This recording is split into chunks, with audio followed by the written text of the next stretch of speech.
I started making YouTube videos over 4 years ago. Back then, it was more of just a hobby that got me a little extra money that ended up being splurged on tech for this YouTube channel anyway. But there's a question I always had. How much does a YouTuber that hits that big milestone that every creator strives for, that 100,000 subscriber milestone, how much do they make? And how much do they end up spending on their YouTube channel? I can't answer that question for other people because, well, I'm not them, but I can tell you mine. Let's dive into the last 4 years of this channel and find the answer to those questions. Let's get started.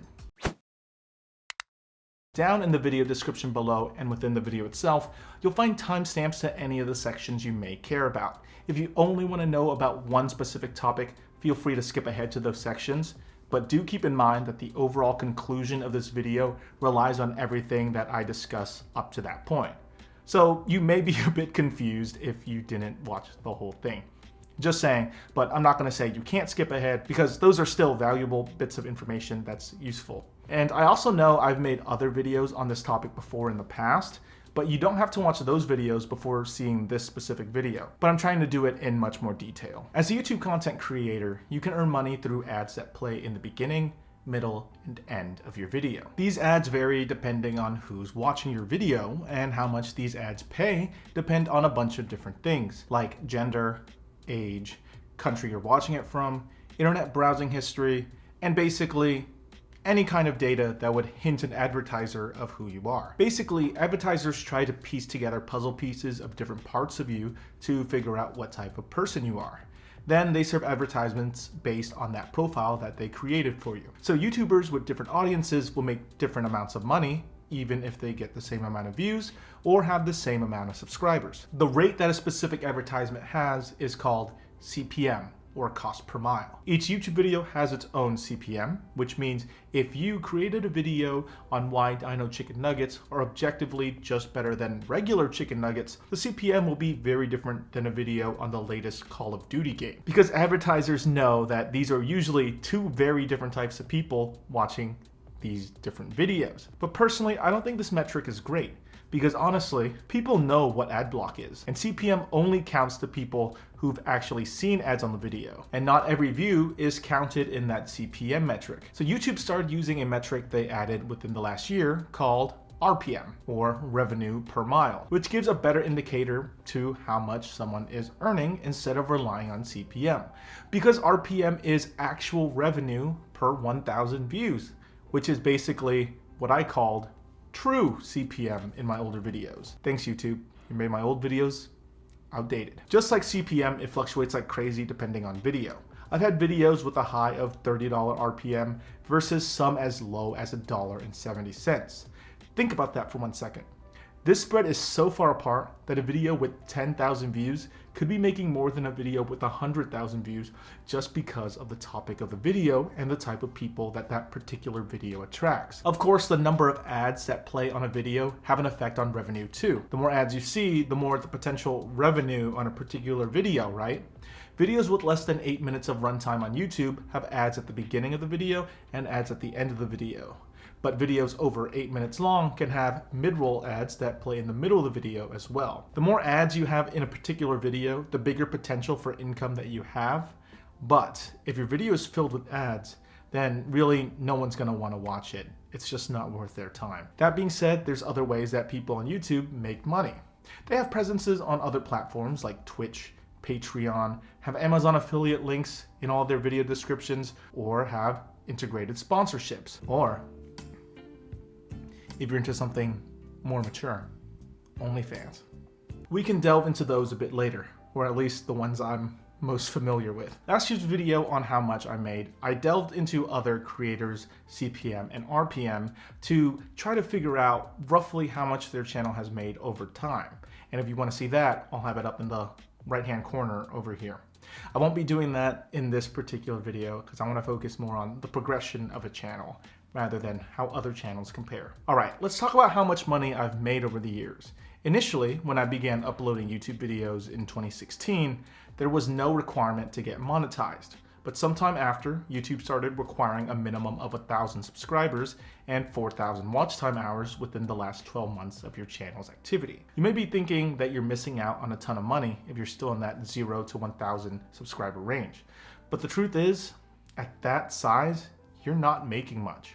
Before I reached 1,000 subscribers, I only made $240 off of YouTube AdSense revenue. So if you're like me and took 7 months to get to 1,000 subscribers, that would be about $33 a month, which isn't a lot of money, but $240 could have easily been reinvested into your channel to improve it. YouTube has its own reasons to remove it. We won't get into that too much. Whether you agree or disagree with it, this policy is already in effect. But now let's talk about how much I've made each full year of YouTube I've had from 2017 to 2020. I don't want to discuss 2021 yet because 1, that's not complete yet, and 2, I've added integrated sponsorships into videos starting this year, which skew the numbers a bit too. So I'll hold off on those numbers for now. Instead, let's focus with 2017. In 2017, I was still in school, finishing up my bachelor's degree and about to start my master's degree. And I tried to dish out a video a week, so the length of my videos were short, usually around 3 to 5 minutes. This is important because remember, length plays a role in CPM and RPM. Okay, so I had a total of 506,000 views. I gained 2,500 subscribers and had a revenue of $578. Now, that's a whole year's worth of revenue. $578 is pennies for all those long hours that you're caffeine fueled and all those sleepless nights you work to accomplish that. That's only $1.60 a day. But at the same time, the cost of equipment and new products to review pulls from that revenue too. So you're basically at $0 or maybe even in the negative.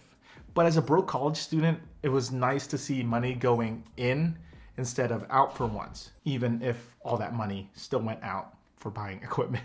These short videos most likely influenced what we learned earlier in this video, CPM and RPM. Based on these stats, my RPM was $1.14 per 1,000 views for the entire year, which is definitely on the lower end. In 2018, everything went up. I had almost 1 million views and around $1,300 in revenue. That's not bad at all. That's over $100 each month.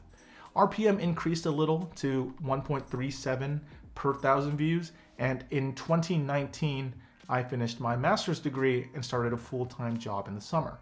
This was when I started to release videos slower, every 2 weeks. The videos were still short, but now closer to 5 to 6 minutes per video, and there was growth again. In 2019, I had 2.4 million views and $7,800 in revenue.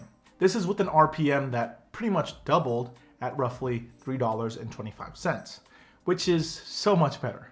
I think this is where I started to really notice a profit. Before this point, I would spend money to improve my videos with equipment like cameras, mics, products to review, and editing software. But now, a portion of that I was comfortable spending on myself. It took 3 years to get to that point. Before we move on to 2020, I want to mention something. 2020, as we all know, was a really strange year. Everyone was indoors a lot due to a certain global situation. Around March and April and throughout the rest of the year, there was a huge influx of views as a whole. Probably because kids and parents alike were spending more time working and learning from home. I was seeing maybe double the amount of views I normally received in previous months, but CPM overall did drop off a bit. It was a net positive. The massive number of additional views offset the lower CPM, meaning overall I had higher revenue. And during 2020, I changed up my formula a bit. I started increasing the length of my videos to around 7 to 12 minutes long, which could play a role in viewership as well. So personally for me, I'm highly skeptical of 2020's numbers because of the once-in-a-lifetime global situation and changes I've made to the channel. So it's really an outlier here if you really think about it. And 2021 has been looking pretty different from 2020 for me too. But now let's delve into those numbers. I got nearly 10 million views and $46,000 in revenue. This is an RPM of roughly $4.60 per 1,000 views. There are additional things that can increase or decrease that total. First, let's talk about other sources of revenue. I only use 2 sources of revenue outside of YouTube: Amazon affiliate links and more recently in 2021, integrated sponsorship spots. We won't go into too much detail on the sponsorships and the revenue off of those, because how sponsorships work, or at least the ones I personally dealt with, are that there's some bargaining creators do with brands or agencies representing those brands, and that's a difficult process. A creator has to know their worth, first of all, and put a price out there that is fair and makes them the amount of money that they believe is aligned with how much their voice is worth. While brands, on the other hand, are trying to minimize the cost of a sponsorship spot as much as possible for the largest return on investment. So there's this kind of tug of war period to determine how much you can make on a sponsorship, and it varies drastically on what type of sponsorship it is as well. As for Amazon affiliate links, how those work is that a YouTuber posts a link in their description that leads to an Amazon page of whatever product they're talking about. This link is connected to the creator who posted it. If you buy anything from Amazon after clicking that link, the creator makes a small commission from that purchase. It doesn't even have to be the original item the link directed you to. So if you clicked on a link for a camera in the video description, but needed earbuds instead, then the creator will still make the commission. This is usually 1 to 3% depending on category. Using the affiliate links in the description does not increase the price of any of your Amazon purchases at all. It only helps the creator out. So if you like all the knowledge I've shared with you so far and need to buy something, feel free to use the links in the video description, as it does help the channel out.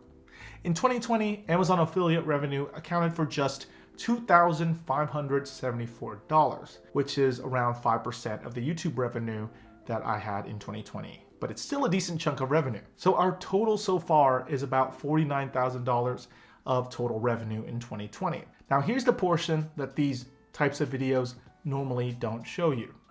And that's the breakdown of the costs associated with running a YouTube channel. As a sole content creator, I consider two different expenses to think about. Business expenses. This could be anything from cameras, lights, microphones, editing software, music licensing, employees if you're a larger creator, rent for the studio, and basically anything else you need to consistently create the content. The second item is taxes you have to pay that you don't have to pay before. Now stop right here. Full disclaimer here, I'm not your accountant, so don't take anything I say here as financial advice.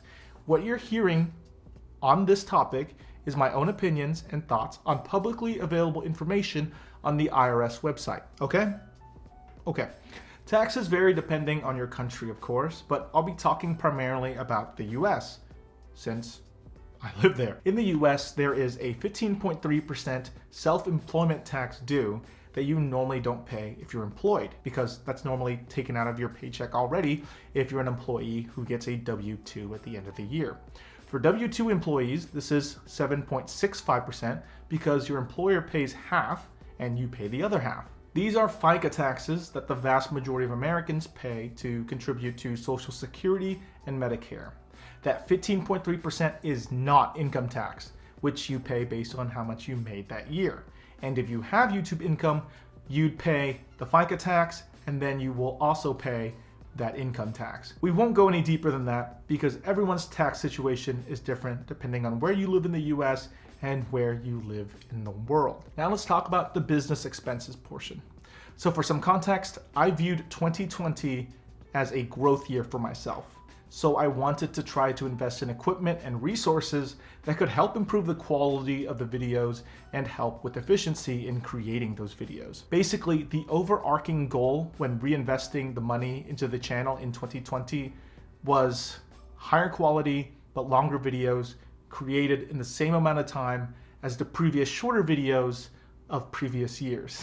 I need to find a way to make that more concise. All right, now let's look at the breakdown for 2020.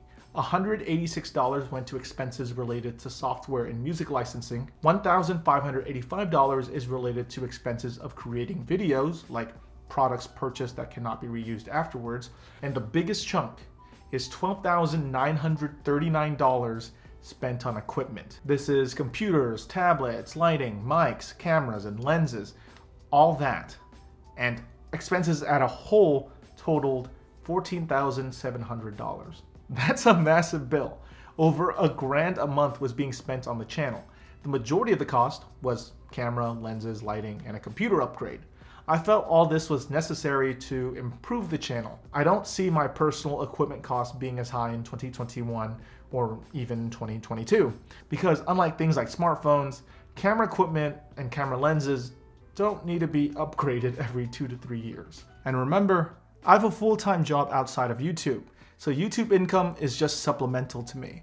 I'm fortunate enough to be in a situation to be able to use a larger chunk of my YouTube income than creators that do YouTube full-time because they have to pay bills with their YouTube income. I don't think I would spend so much money on equipment if YouTube was my sole source of income. So, let's talk final total for 2020 after expenses and before taxes.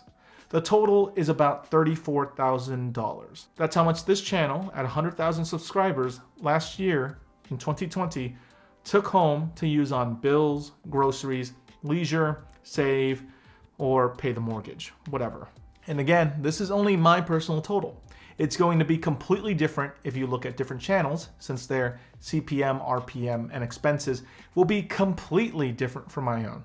A gaming channel probably doesn't need a 4K mirrorless camera, but would benefit from a fully spec'd out gaming PC if you can get graphics cards away from scalpers and get it at retail price. And CPM on gaming channels, generally, from what I found anyway, aren't very high either, meaning they have to rack up the views to have higher revenue. A cooking channel is going to need a decent camera and cooking supplies. My channel, that's focused primarily on technology, does not need cooking supplies until 2030 when I introduce Jimmy Tries Cooking. Subscribe to see that. So I hate doing this, but I'm gonna echo what I said last year and the year beforehand. If you're thinking about doing YouTube, do it because you enjoy it and maybe something will come of it. It's a long, grueling process that requires a bit of creativity, knowing how to work a camera and edit, but also luck. Enjoy every single step of the way because honestly, it's really fun to do. Now you know basically everything I know about how YouTubers make money. Did I miss anything that you wanted to know about? I keep getting this nagging feeling that I'm missing something. Let me know in the comment section below. If you enjoyed this video, give it a thumbs up. And if you enjoy the type of videos that I make on this channel, don't forget to subscribe. I'll see you all next time. Bye.